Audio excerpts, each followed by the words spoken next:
কেননা যখনই স্ত্রী ঘর থেকে বের হবে তখন লজ্জা কমবে, পুরুষের সাথে উঠা বসা বাড়বে, সমাজ ব্যবস্থা ভঙ্গুর হবে, ঘুণে ধরবে, সমাজ পচে যাবে, পরকীয়া বাড়বে, অবৈধ সম্পর্ক বাড়বে, জারজ সন্তান বাড়বে, পরিবার প্রথা নষ্ট হয়ে যাবে। তখন কি হবে? মানব সমাজ এবং মানব সভ্যতা ধ্বংস হয়ে যাবে, ইসলাম বিলীন হয়ে যাবে। যেটা আমি আমার আদর্শ পরিবার বক্তব্যে আরো ডিটেইলস এবং আরো বিস্তারিত বলেছি যে ইসলামে পরিবার কেন গুরুত্বপূর্ণ। তো এই গেল মোটামুটি আমার পক্ষ থেকে ইসলামী সমাজ ব্যবস্থায় কিভাবে ইসলামী সমাজ ব্যবস্থা চলতে পারে পাশ্চাত্য ইসলামী সমাজ ব্যবস্থার বিপরীতে, এবং ইসলামী সমাজ ব্যবস্থা একজন নারী এবং একজন মায়ের সম্মান এবং মর্যাদা, আর ভিত্তিটা হচ্ছে আল্লাহ সুবহানাহু তাআলার দেওয়া জন্মগত দায়িত্ব। ইসলামে পুরুষের কিছু জন্মগত দায়িত্ব নিয়ে পুরুষ এসেছে, মহিলা মানুষ তার কিছু জন্মগত দায়িত্ব নিয়ে এসেছে।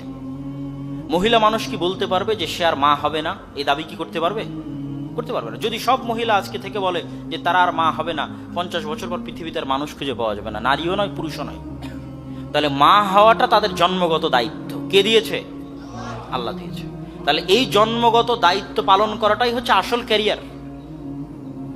মায়ের দায়িত্ব বাদ দিয়ে ক্যারিয়ার গঠন করার নাম ক্যারিয়ার নয়। সন্তান সন্ততি লালন পালন বাদ দিয়ে, স্বামীর আনুগত্য এবং খেদমত বাদ দিয়ে, বসের বিছানায় গিয়ে বসের খেদমত করে 2 টাকা ইনকাম করার নাম ইসলাম নয়। এটা ইসলামী সমাজ ব্যবস্থা স্বীকার করে না, বরং ইসলামী সমাজ ব্যবস্থা ধ্বংস করার 1 নম্বর কারণ হচ্ছে এগুলো।